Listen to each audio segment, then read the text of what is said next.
Algo muy importante aquí es entender que los servicios de educación especial son meramente eso, son servicios de educación especial. No es un lugar o un salón de clases a donde van todos los niños que tienen algún tipo de discapacidad.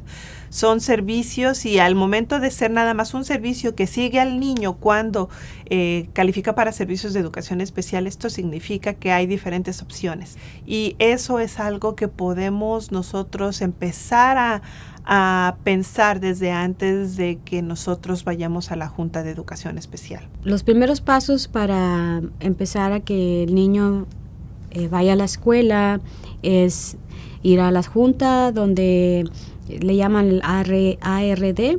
El ARD es Admissal, Review and Dismissal, y eso es para admitir al niño, revisar el plan y darlo de alta eventualmente. Muchas veces en educación especial se le explica al padre que el niño va a entrar al programa de educación especial y cada año se va a revisar el plan. Y si a un tiempo el niño ya no necesita educación especial, se le puede dar de alta. And in that initial ARD meeting, that's what you determine. You determine what would my kid need in school to be successful. Do they need to be in the special education program? And if they do, if that's decided during your ARD meeting, then you'll write an IEP, Individual Education Program, IEP. And the most important part of that document is the letter I, individual. This is for your child. These are goals to help your child be successful during their academic years. Se junta la maestra, los padres, la maestra de educación especial y tenemos una junta para saber qué servicio necesita el niño y cómo lo vamos a poner en la clase. La primera cosa es que como maestra me fijo qué está haciendo el niño, qué no puede hacer, con qué cosas tiene dificultades. Entonces, en la conferencia con los padres, yo les digo lo que ha visto en la clase y luego ellos pueden platicar conmigo qué han hecho o qué han visto ellos también o qué piensan de cómo su hijo puede aprender más rápido.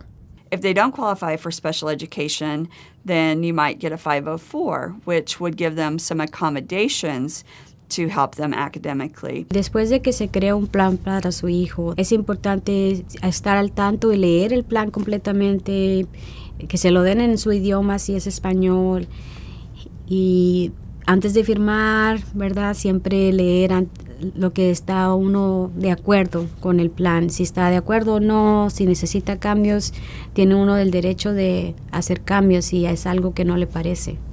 La ley federal que regula los servicios de educación especial en la escuela pública para niños con discapacidades, la ley IDEA, que en inglés viene siendo The Individuals with Disabilities Education Act, da la estructura de la que nosotros vamos a crear el plan junto con el equipo de profesionales en la escuela, especificando cuáles van a ser los servicios ofrecidos a este niño, en qué lugar se van a otorgar estos servicios y también con qué frecuencia se van a establecer. En el caso de mi hijo, él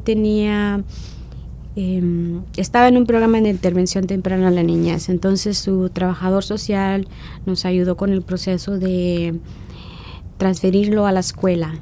La escuela empezó con el programa de PPCD en educación especial de los 3 y 4 años. En kinder todavía tenía educación especial, pero ya era con ayuda mínima en una clase regular. Ahora empezó el primer grado sin educación especial y él tiene un plan 504 que le ayuda si necesita acomodaciones o modificaciones en la clase. Cuando tengo niños con necesidades especiales en mi clase, me acuerdo qué quiero yo como padre que hagan con mi hija cuando ella estaba en la escuela.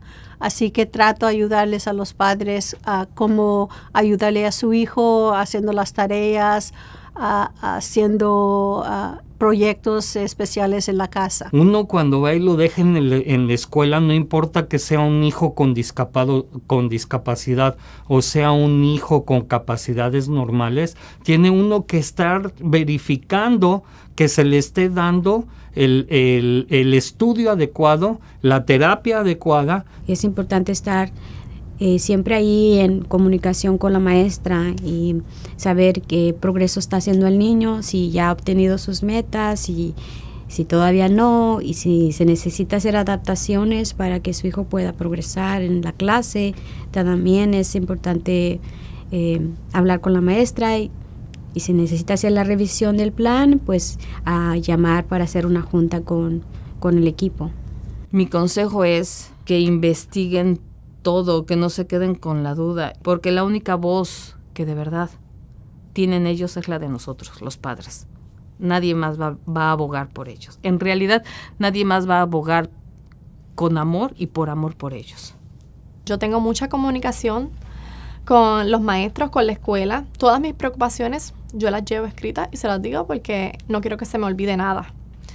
Y yo pienso que es muy, muy importante trabajar en equipo y mantenernos informados, mantenernos en diálogo, agradecer por lo que ellos hacen, porque los maestros, los terapistas, todos están haciendo un trabajo muy bonito por nuestros niños. Un simple ejemplo que se me viene ahorita a la mente es al estar él yendo a la escuela y al estar conviviendo con otros niños, al estar escuchando las letras y también obviamente la ayuda que yo recibí desde que él entró a la escuela. Alan un día en una mesa donde había yo escrito las letras, porque no tenía nada que hacer, porque estaba sirviendo a que me sirvieran en el restaurante, escribí todo el abecedario. Y Alan se quedó viendo a la mesa y empezó a pegar en la mesa. Y luego cambiaba de posición la mano y otra vez y otra vez. Y volteaba y me sonreía. Estaba tocando la A, luego tocaba la L, luego tocaba la A y al final tocó la N. Cuando puse atención, estaba escribiendo su nombre.